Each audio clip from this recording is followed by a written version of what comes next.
Хичээлийн сэдэв. Дэ Галбаатар Цогдоржийн Бавдоржийн яруу найргийн тухай. Шүүмж. Монгол улсын гавьяа тогш, утга зохиол судлаач, шүүмжлэгч, хэл хүчгийн шинжлэх ухааны доктор профессор Дэ Галбаатар. Намрын борооноор цувгүй алхахдаа навчнаас дутуугүй гуниг тээдэг. Дөрвөн удирлын өнгө. Намрын шар навчны жам ёсны гуниглангаас илүүтэй хүний сэтгэлийн чандыг шинжилдэг үлэмж нарийн мэдрэмж, үг ирхшээг эдэлж утга цогцлох эрдэмтэй ил залуу хүн даруун хитэрсэн амгалан бод эгийн. Гэхдээ түүний дотоод ертөнцид нь цас ханзран булаг задгаарч бургас гөлгөлөн яргуй нүдлэх өвс ногоо ургах торгон агшны уян хийгээд ам авайг нэгэнд орхурааж түүнийг тансаг хээхвар хөг аялгауны нийцтэй хослол зөөлөн наман учрлал хийгээд бахархал омогшлыг сүлэн торгон мэдрэмж гүн санааг яруу дүрслэлээр нээж үг ба үеийн учрыг төгс төгөлдөр илэрхийлэх ур ухааны ад биш бэлэг шид хураалттай байх шиг санагдах үе бий. Нэг түүх санаанд байна. Хэдэн жилийн өмнө сарны шүлгүүд номоо хэвлэлд үлтгэлээ. Та зав зайтай бол уншаад боломжтой бол үнэтгэл бичиж өгөөч гэсээр ирсэн. Үеийнхэн дундаа үнэлэгдэж буй ахуй цагт Хасбаатар бэлэг сайхан зэрэг хашир халахыг шүүмжлэгчд шүүмжлэхээсээ илүү олзуурхаж ардын уран зохиож бовгийн лавсран шарвын сүрэн жав зэрэг уран үгийн өвдөснүүд наашта сайн үгээр дөрөөг нь мэлаасан тэгээд нутаг нугаас минь нэрд гарч яваад үгийн номд татгалзах юу байх вэ? Тэгээд богд очирвааны цагаан салхин хийгээд отхон тэнгэр хайрхны шин савдаг нэртэй өмтгөл бичлээ. Ном нь гарч миний нөгөөхийг сарны шүлгүүдийг уншаад энэ номд ч энэ нэрээр нь үлдээхийг хүссэн. Гэдэг гарчигтай болгоо хэвлүүлчихэж. Эхлээд би гайхсан. Яагаад гэж. Мань хүн нэрийг нь хэвнэг өөрчлөө хэвлүүлчихсэн байдаг. Гайхсны учир юм. Залуу хүн тэр бүр олдоод байхааргүй том огтод байсан юм аа. Тэр үед Ахмад үеийг хэн ч юу гэж бодох, намайг юу ч гэж шүмжлэх байсан юм мэдэхгүй. Азар тэр тийм нэрлэхийг түтгэлцсэн нь уран бүтээлчхэнд байх ёстой онцгой чанар буюу магтаал сайн шал хүсэмжлэн нэр алдар горилдоггүй бод даруу зан ёс жаяг сахимхай ахас ихсэн хүндэтгэх журамт сэтгэл холч ухааны илрэл байсныг хожуухан боловч ухаарч суун тэр өрмөц содон том найрагч болж өсчээ. Бавдоржийн шүлэгт өөрийн бүтээнхийн зорилго ба их найрагчийн хэд санаа хүсэн мөрөөдөж асан бүхнийг үргэлжлүүлэх хүсэл сэтэл үе үе мэдэгдэн мэлэрдэг билээ. Энэ нь их найрагчийн төрөл зөв дагнаа гэсэн үг биш. Шүлгийн ур зүй, сэтгэлгээ, илэрхийлэл, байрал бүх талаараа цоош нь өрмөц орон зайг Монгол яруу найрагт нээсэн шинжлэгч найрагч байв. Алхам 1. Бавдорж найрагчийг ямар зан чанартай гэж тодорхойлсон бэ? Сайн бодоорой хүүхдүүд. Үргэлжлээ. Тэр 90-ад оноос эхэлсэн уран зохиолдох шинжлэлийн үйл хэрэгт өрмөс дүрслэл, аяс хандлагатай байгаль хийгээд хүний сэтгэлийн томсон уянгын шүлгүүдээрээ ялгарч өдгөө уран зохиолын хүрээнийхэн төдийгүй дотоод гадаадын уншигчдын дунд үлэмж нэр хүнд олсон тулхтай уран бүтээлч болсныг энэхүү шүүмж судлалын номоос олж харав. Монголын зохиолчдын эвлэлийн гишүүн, дэлхийн урлаг соёлын академийн гишүүн, Нацагдоржийн нэрэмжит шагнал Цогдоржийн Бавдорж юугаарч арилжиж сольшгүй нэг голч сайхан чанар нь зорьсондоо хүрэх тэмүүллээ. Ийм чанар уран бүтээлч хүнд байх ёстой хамгаагч чухал зүйл өгөөд тэр нь шүтлэг найрагт нь нэвчиж шингэсэн байх учиртай. Би хувьдаа Бавдоржийг омтгой яруу түргэн хүн бус яруу дууныг өөрийн бэлэг пирамидын увдас талаараа бүтээдэг хүмүүн гэж боддог. Бавдорж өнгөрсөн 20 жилд их найрагчийн шүлэгмэн хурдлан давих хүлэг бит хоёрд дэлхийн дэвжээ хэрэгтэй гэсэн явуугийн хүслэнд гэрээсийг биелүүлэхээр зориг шулууд нь дэлхийн дэвжээг зоржээ. Алхам 2. Уран бүтээлч хүнд байх ёстой хамгийн чухал зүйл нь чухам юу байдаг гэж шүүмжлэгч үзсэн бэ?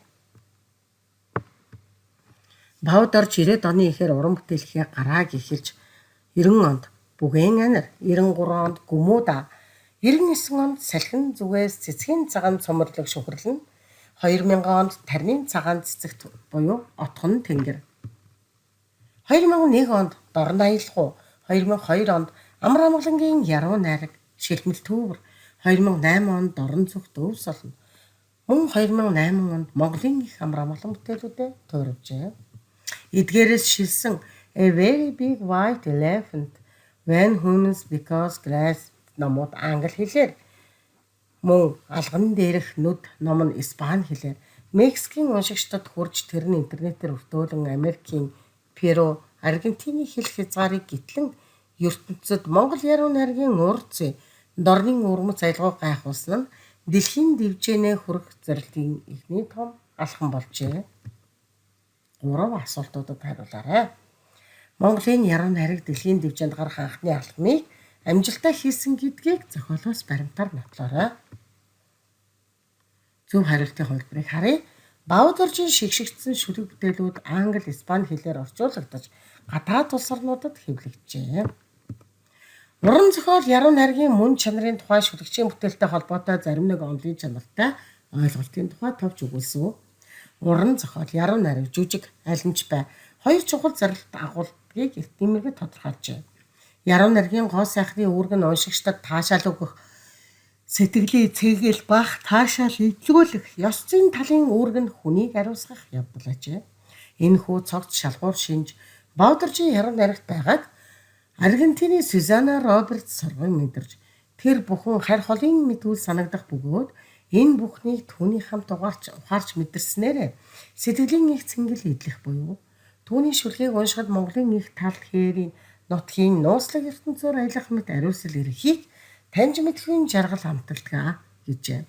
Энэ нь чухам түүний уран бүтээл урлаг болохыг нөгөө талаас цэнгүүлэх, ариусгах 2 чухал хувилгаан чанар бүрдсэнийг мэдэрсэн хэрэг билээ. Алхам 4. Таашаал өгөх, сэтгэлийн цэнгэл, ариусгах гэдэг үгс ямар утгатай вэ? Сайн бодоорой. Таашаал өгөх бусдыг хүсэл сонирхолд нийцэх. Сэтгэлийн цэнгэл гэдэг нь сэтгэлд нийцэн баяр баясгалан мэдрүүлэх. Ариусгал цэвэр ариун болох гэсэн үг. Алхам 5. 1. Шүүмжлэгч яруу найргийн гоо сайхны үүрэг уншигчдад таашаал өгөх, сэтгэлийн цэнгэл илрүүлэх гэж томьёолсон. Чи шүлэг яруу найргийг хэрхэн томьёолов? Гадаад судлаач түүний шүлгийг уншаад Монголын тал хээр нутгийн нууцлаг ертөнцөөр аялсан мэт жаргал амталсан гэж дурдсан байна. Үүнийг баримтаар нотлоорой. Баудоржийн яруу найргийн тухай судлаачдын санал бодлыг шүүн үзвэл үгүйсгэн шүүмжилсэн тун байгаа. Шүүмжлэгчид хүлээцтэй, төвчээртэй хашир хүмүүс. Харам хүнийг тийм чамар тэнгэр тулгаад байхгүй. Үгэндээ харам үг хатуутай өнтөгч хүмүүс. Зохиолчоос цаг үргэлжид урд чадвар, уран сайхны нээлт, шин санаа нэхэн шаардаж байдаг. Үеийнхэн дотор хамгийн олон судлаач, өмжлөгчд, дотоод гадаадын уншигчид нэр цуутай өтгсөн санал бодлыг харангүй сонссон уран бүтээлч бол Цагдоржийн Баудорж юм. Ийм аз завшаантай, зөвхөн төрбөл авьяастай уран бүтээлчдэд заяадаг. Би хувьдаа доктор Цэвэн Доржийн сэтгэлийн айц ба урлагийн гүнзгийрүүл доктор Мөн Хориглын дорн зүгт өвс болохгүй. Доктор Стулмын Монголын их амраа малангаас Pax Mongolica хүртэл доктор Хишиг баярын амраа малангийн яруу найраг бэлэг сайхан профессорын Монгол найргийн өргөө эзэнгүйтгэхгүй нэ гэсэн шүүмжүүд нэлээд нуруутай нарийн ширийн зүйлийг нь олж халсан бүтээлүүд гэж боддгоо. Асуултуудад хариулаарай. Баудоржийг төрмөл авьяастай уран бүтээлч гэж хэн дүгнсэн бэ? Эцэст нь тэмдэглэхэд түүний 20 жил зүтгэж бүрдүүлсэн уран сайхны өв, сан, бүтээл туурвал зарим нэгэн санууштай сул тал үзэгддгийг судлаачид ямар нэгэн хэмжээгээр заан тэмдэглэсэн нь шүүмжлэл гэхээсээ илүү зөвлөгөө сануулгын чанартай дээр шүлэг бүтээлийг нэгтний бай шинжилж, онцлог, ур чадвар, сэтгэлгээний хэлбэрчлийг тогтоон шүлэгдэх хэвнэрэл нээлтүүд, эрэл нээлтүүдийг гэрхэн ажиглан гол шударгуу тодорхойлж өгсөн нь холыг зорсон найрагчийн үйл төрөлд уран нэмнэ гэдэгт итгэлтэй байна. Монгол Улсын гавьяа тогш, утга зохиол судлаач, шүүмжлэгч, хэлбэрчгийн ухааны доктор профессор Галбаатар гэжээ. Хад суусан томоохон найрагчийн зэрэг зиндаан дэвснийг зөвхөн бие бус шинжээ, шүүмжлэгч, яруу найрагч, гадаадын орчуулагчдын өгүүлэл шүүмжүүд нотолж аваа. Дөч хөрсөн ил дөрвөө дарсан ат онч мэрэгэн үгээр ухаан бэлэг тэгширч бүтээхийн эд хавж игдэрсэн насны алтан мөчлөгийг монголчууд зөвлөдгээ. Баодоржийн бичлэг, ур чадвар, сэтгэлгээний төвшин аль ч тал нь орчин цагийн Монгол яруу найргийн шинэтгэл үеийн нэгэн томоохон төлөөлөгч болж өссөнийг нотлоно. Мөнгөн үеийнхэнтэй олон жил хамт явлаа. Бэлэг шүлэг хүлэг 350 дэлхийн дэвжээнд хүргэн давх дүүмнэ. 2013 он 7 сарын 2 Монгол улсын гавьяат багш, төгсгөл судлаач, шүүмжлэгч, хэлвчгийн ухааны доктор, профессор Галбаатар. Шүүмжийн төгсгөл хэсэгт шүүмжлэгч ямар асуудлыг дэвшүүлсэн бэ? Өөрсдийнхөө хариултыг хараад дахин нэг хянаарай. Судлаачид шүүмжил гэхээсээ илүү түүнд зөвлөгөө өгдөг ба энэ нь найрагчид улам бүр уран зургийг нэмдэг. Баодорж найрагч бол ур чадвар, сэтгэлгээний төвшнөөрөө Монгол яруу найргийн шинэ цаг үеийн төлөөлөл юм хэмээн дурдсан байна.